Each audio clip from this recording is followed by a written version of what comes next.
Hey everybody, welcome back to the Wargaming Guys channel, and this is the Wargaming Guy, Louis, here with you, and we're going to start a Tigers on the Hunt scenario today. And the reason that this came to my attention actually is kind of twofold. A couple days ago, well, wait a minute, before I tell you that, let me tell you why you're not hearing anything. I had some problems with my computer over the weekend, and basically had to uninstall and reinstall some stuff and forgot to check OBS. So this and a scenario that I just recorded for Order of Battle World War II Marines had no sound whatsoever at all. So not only did it not record my narration, it didn't record the sound effects either. Sorry about that. So having said all that, I got the news actually this weekend that they had recently updated Tigers on the Hunt. Now I've done a couple of videos on it, but not much. And so when I heard about that, I went and got the update and installed it. I was listening to ID Jester's channel on YouTube. He does a lot of stuff on Tigers on the Hunt, and in fact, he's the reason that I actually got the game, was watching some of his videos. So then today, the big news came out from Matrix, today being the day that I'm recording this, which is the 10th of January, 2017. They're coming out with a DLC for this. It's going to be on Kursk, and it's going to be some of the apparently historical battles, which really interested me. So I thought, hey, well, I should get more familiar with this in case I want to play any of those and maybe do some video those Kursk scenarios for the channel here. Now I have to say that I read a little bit about it on Matrix 2, and these are going to be big scenarios, supposedly much bigger than the normal ones that you have for this game, and that does concern me because I mean, if they're really big, I mean, they're talking about like regiments or battalions even. Man, it's going to be a lot of clicking because this game is a click fest, a huge click fest. That's the one of the things that I don't like about it. I have some problems with the game, but I think it's as close to advanced squad leader or just regular old squad leader that you're ever going to get. In fact, the scenario you're looking at here is Hill 621, 631? I should have looked at the name before I started recording, and I didn't. But anyway, and that's from the original squad leader game, which I played and loved. I bought the add-ons to that, Cross of Iron and all the others, but I really couldn't keep up with all the rule changes. And then when Advanced Squad Leader came out, I was just like, oh, no, that's just as cool as it looked. I just didn't have the memory for it. So I never played ASL. But Squad Leader I thought was a brilliant game. And I think Tigers on the Hunt is pretty darn close to it. I don't know what they're going to do in the future with Tigers, if they're going to expand it and a little bit and cover more nations or whatever. But as it stands right now, it's a very interesting game, but it is a little tricky to play. And as you can see here, and as you'll see in this video as it rolls forward, I was having, because it had been such a long time since I used the game, played the game, excuse me, I was having trouble making it work for me, but we got along pretty good. Especially scrolling, for some reason, I was having trouble getting it to scroll. So, I don't know. Yeah, a little tea there as we go on. And I was having trouble figuring out where to place these units, and I was having some problems, folks. But eventually, we got it sorted out. As you can see, I'm still trying to place my units, believe it or not. And but this game, I love this scenario, Hill 621 or 630 or whatever it is, because I love it so much I can't remember the name. The reason I do is because of my experience with it in Squad Leader. I remember I played it through once, and the first time I played it through, and it was just amazing. Very tight, very tense. You got a lot of reinforcements coming in throughout the battle, so it tends to kind of looks like one side's ahead, and then the other side kind of comes back, and the other side, it's back and forth. It's very tense. It's very tight, and of course, in Squad Leader, as in Tigers on the Hunt, you can have a gun break first time you use it. You just never know what's going to happen. And then at the end, the Russians get like, I think it's 5 or 6 are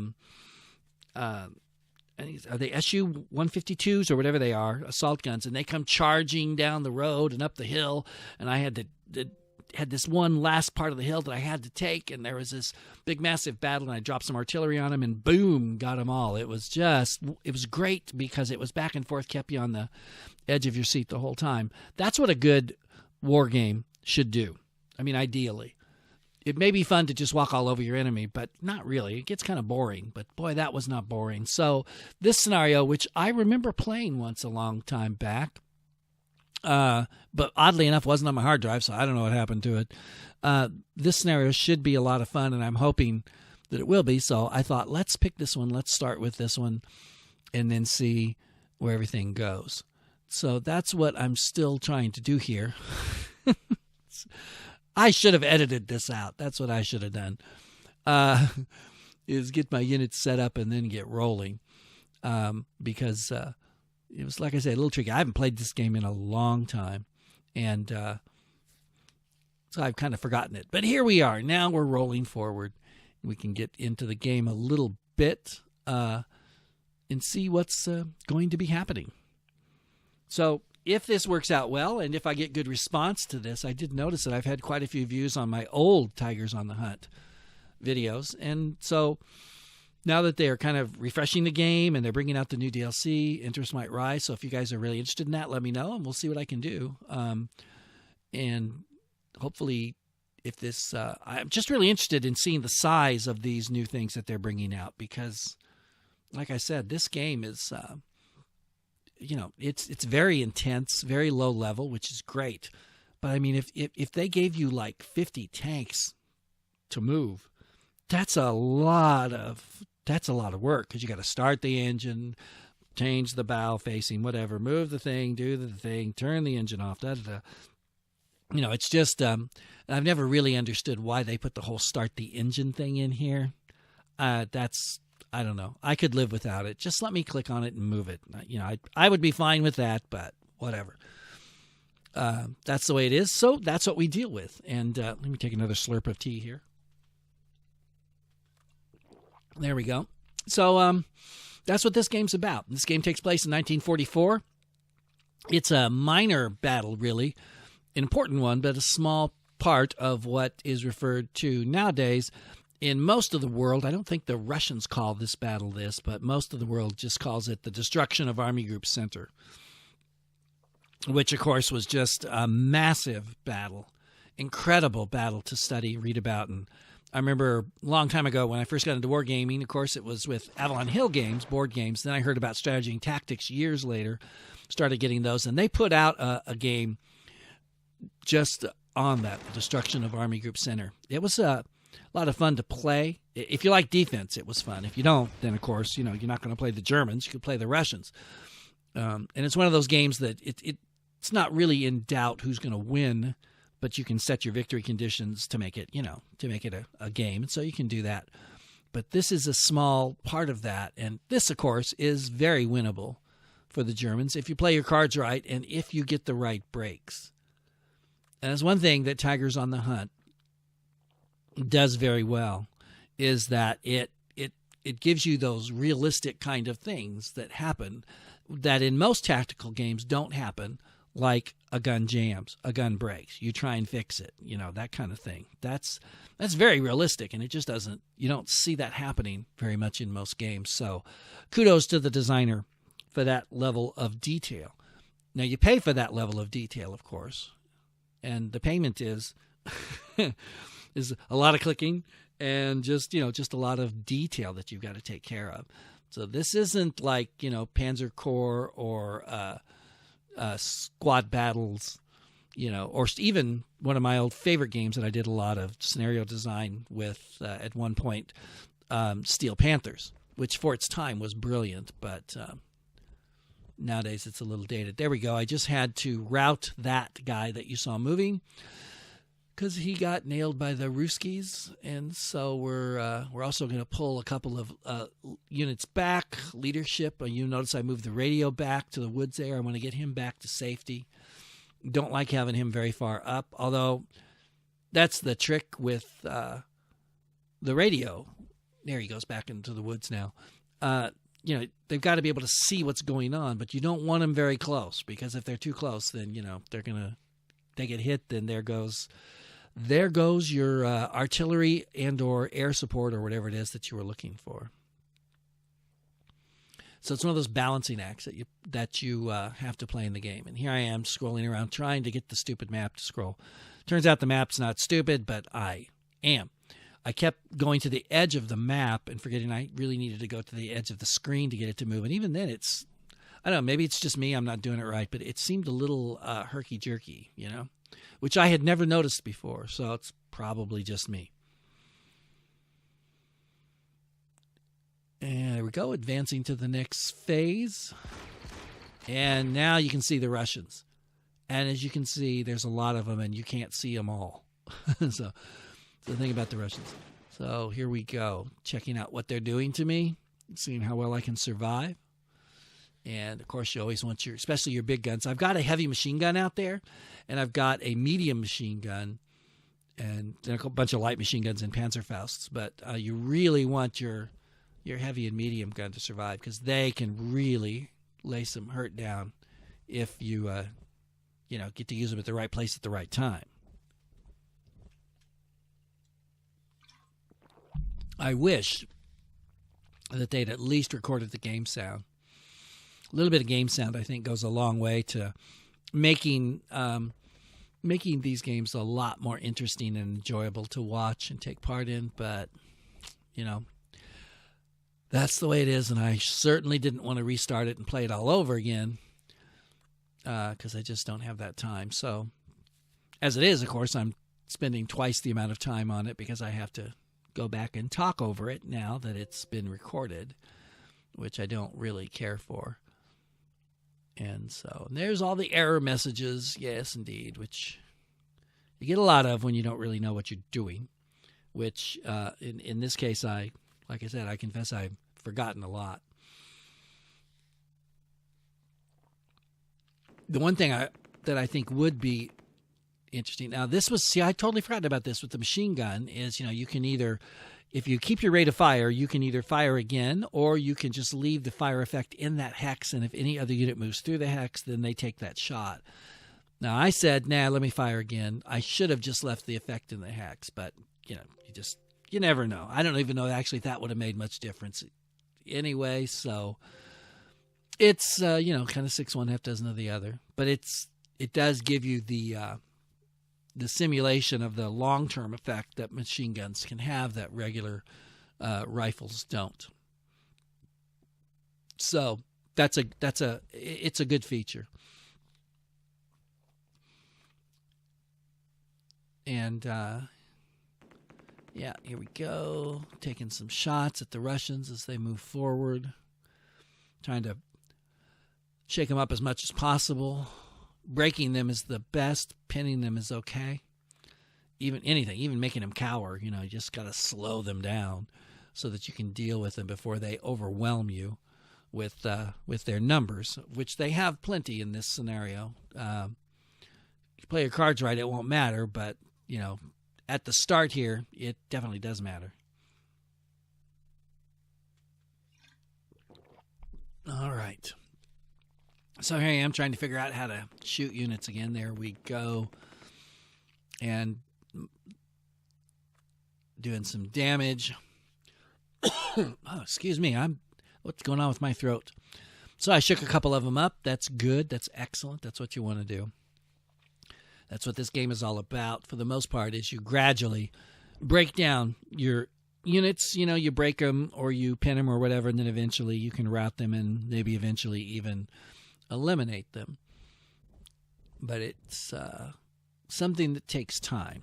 Doesn't happen all at once. So as this rolls on, I just thought I talked just a moment about choosing Kursk for this. It's an interesting choice. Of course, it's one of the most massive battles ever, and it looks like they're going to be covering a few of the parts of it that were huge. I think the big tank battle is going to be in here, which is one of the things I'm a little leery about. Is how are you going to cover that? So I can't hardly imagine that on this scale they're going to try to do all of it. Maybe they'll do a little part of it, like take one battalion, maybe, and, show what happened on their frontage or something. Because even a battalion in this game that's a whole lot of units. Even taking into account the fact that there would have been attrition in the battalion, so they wouldn't be full strength. But man alive. And I'll tell you what, if they're actually going to do the whole battle of that, the biggest tank battle ever was, which I don't even know how to pronounce the name, whatever it is. If they're going to do that whole thing in this game, wow, it's going to be unbelievable. And I don't think I'd want to play the Russians because they'd have more tanks than the Germans, and the Germans will have plenty. So who knows? I can't really imagine they'll do that. So I'm sure it's going to be something smaller. But I'm going to keep track of it, and we'll see. Hopefully, if it comes out fairly soon, I'll be able to get that. Maybe if I'm lucky, get a review copy from my buds at Matrix Game and do it. Now, here come the reinforcements, and here's me trying to figure out how to place them and what all this means. And at first, it all goes swimmingly, but then I get a little confused because you'll notice that they just get, when you click them down on the map, they get bold. And so I got confused because then I thought, well, wait, are these like 4 more tanks? Because I don't remember getting 8 tanks this early in the scenario, but I don't remember a lot of things. So then I thought, okay, well, if I can't put them there, maybe they go up here. And of course, you can't put them there. So took me a while to figure this out. So if you have these kind of troubles when you play these games occasionally, especially when you haven't played one in a while, you are not alone, my friends. You are not alone. Many of us do, although most of us don't like to admit it, and even fewer of us put it out on the interwebs so everybody can see and laugh at you. But what the heck, right? Hey, I'm not proud. I'm just desperate for material here for my site, of my channel, not my site. So, there you go. There we go. So, all right. So now my tanks are there, so I can catch some of the Russians on this flank and hopefully roll them up. That was my check. Everybody's in command. I didn't have anybody not in command in the turns I played in this video, which is nice. And that's another one of those realism things, too, because usually when you lose command of somebody, it's right when you really need them. And here's the tank firing. And, of course, you can fire the bow gun, the coaxial machine gun, if it has one, and the main gun. And so it does give you the choice. You can fire whichever ones you want.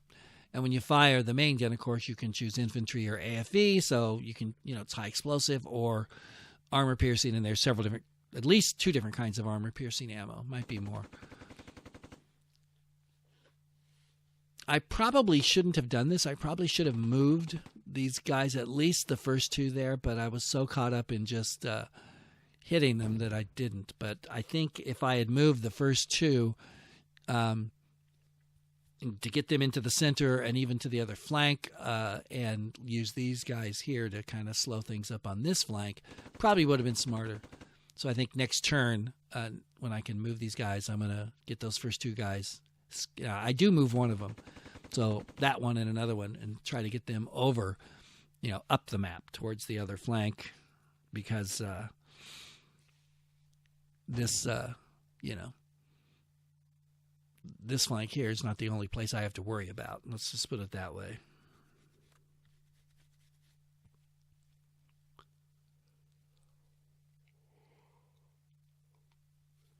And of course, Germans aren't the only ones with armor either. So that's another thought. You want to get your tanks out there in the right spot so that you can deal with whatever the enemy brings.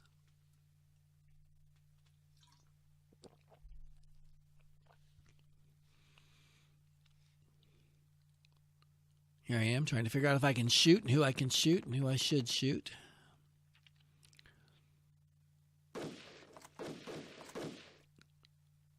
All about trying to slow them down.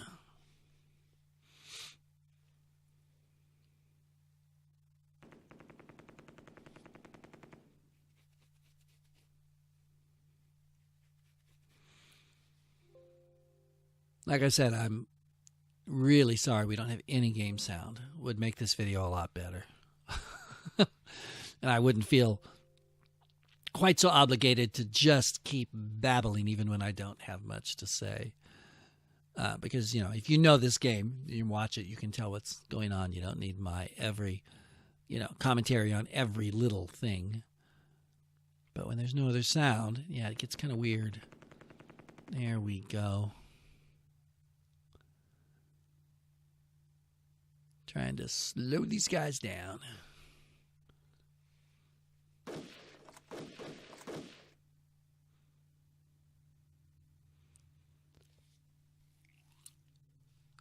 And I will say, too, that, see, another mistake. Keep making them.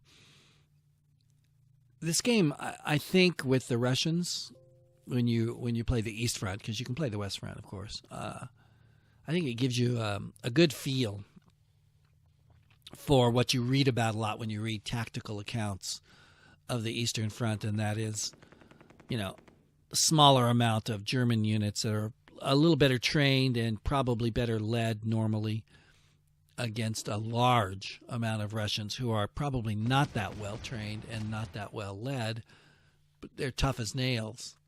And so you get that impression when the Russians, especially I think when in scenarios like this where the Russians are actually on the offensive and things are pretty tough for the Germans.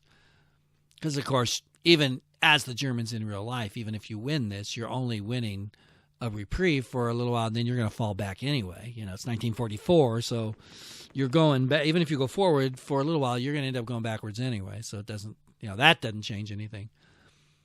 And so, but you get that feeling of being, as the German player, I'm outnumbered and things are really tense, and oh man, I got to make this shot, or it's the end of the world kind of a thing. As the Russians, at first it feels pretty good, but then you realize, oh man, these guys are out of command, and they're getting broke all over the place, and so it's a very different experience between the German player and the Russian player, and it should be so. So that's really good. Does a good job of that. And only got a couple of turns done on this. Hopefully, I'll be able to do a few more. Do my turns a little faster, is what I'm trying to say. Now that I'm refamiliarizing myself with the game, that would really help. Yeah, here I go. I'm thinking, I'll just cruise this one out there, but of course I can't because it's pointed the wrong way and there are tanks in front of me and you just can't drive through them. So it takes me a minute or two to figure that out. Then I remember, oh yeah, duh. So, but of course you got to click the tank, you got to start the engine, which I did at this point. Now I'm figuring out, oh hey, if I turn the tank, then I can move. See, here I am. I'm kind of figuring it out. Look at that. That hex lit up. I can move there. There you go. I was actually a little worried, too, about moving in a woods hex because I don't want to, get snagged or something or have a breakdown in the woods. That's for sure. And that's possible. So there we go. So I'm relearning the art of moving vehicles in Tigers on the Hunt. And then I tried to turn the hull, and I didn't have enough points left. So there you go. But at this point, I don't see anything over there that's going to really threaten me anyway. The infantry was closer. Maybe they could assault me, but at this point, I don't think so.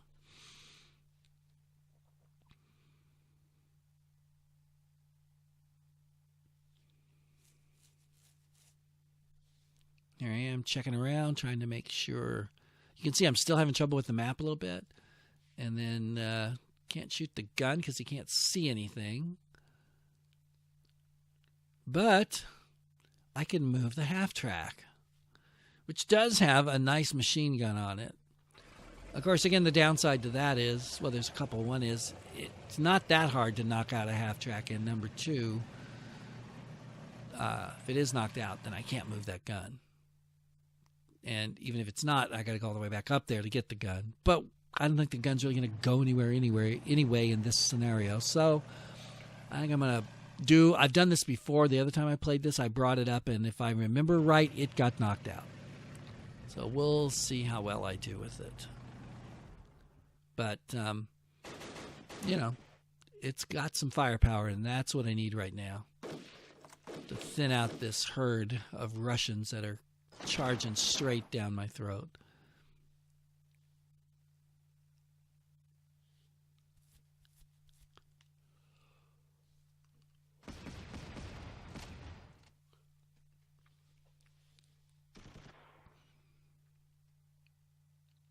So we'll see how things go here.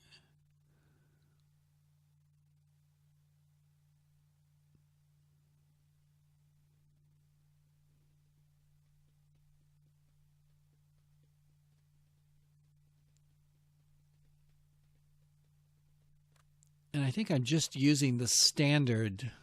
I'm not sure, actually. I need to check on that. The standard counters. I did have a couple of mods on that. And they were okay, but I don't think I'm using them. I guess I'll have to check that and see. Because I did briefly look over the counter mods and the map mods, but at this point, I just haven't decided if I actually want to do any of those or just roll with what they give you. I'm not sure. Actually, I think I do have a mod in there now that I mention it. I'll check. I'll see if I can find out. But that's another nice things about Tigers on the Hunt, as with most Matrix games, is you can mod the heck out of most of these. And, that's really cool. And I really appreciate all the talented people out there who do that. So I'm not doing it. Not the counter mods or the map mods. Forget it. Scenario design's one thing, but that's if it's a small, kind of tactical scenario like this, that is not that bad. But to do the counters, man, those people just do a ton of work, and ditto on the maps. So I'll leave that to the really artistic folk out there, of which I am not one, generally speaking.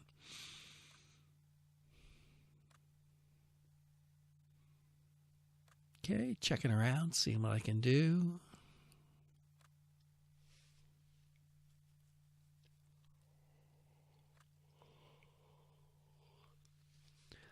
This is one thing about I game off of a laptop, so I have like a 15-inch screen. It's not real huge. I think a bigger screen for this game would really be nice. It doesn't bother me, but in this game, because so much of the screen is taken up, it's not map, it's taken up with the user interface, that it would be nice to have a bigger screen. You get more of the map on there that you could look at without having to scroll around. I think that would be really helpful.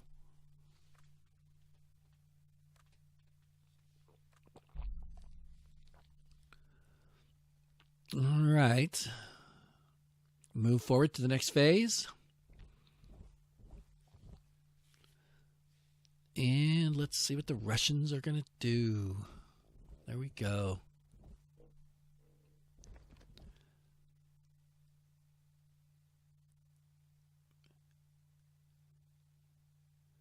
We're about a minute away from the close of this game, or less. And for this video, I mean, not the scenario. So we'll get back to you fairly soon with that, I hope. I'm not sure of what order I'm going to do. Right now I'm doing 3. You have to wait till the next Order of Battle, World War II, to see what happened there. But I've got that going, and of course Strategic Command, which is a long-term thing, and this. So we've got at least 3 now that we can move around, give you a little bit of variety, because some of you probably enjoy Strategic Command, but if you don't like that quite as much, well, hey, now you've got another game. Maybe it's more to your liking, tactical instead of strategic. And we're going to try and keep things kind of shook up like that if I can find games that you guys like and that I like. Because if I don't like the game, I ain't playing it. So there you go. So anyway, this is the Wargaming Guy saying thanks for tuning in. Next time we will have sound. Lord willing, I promise you. So thanks again, everybody, for watching. Take care, and I'll see you later.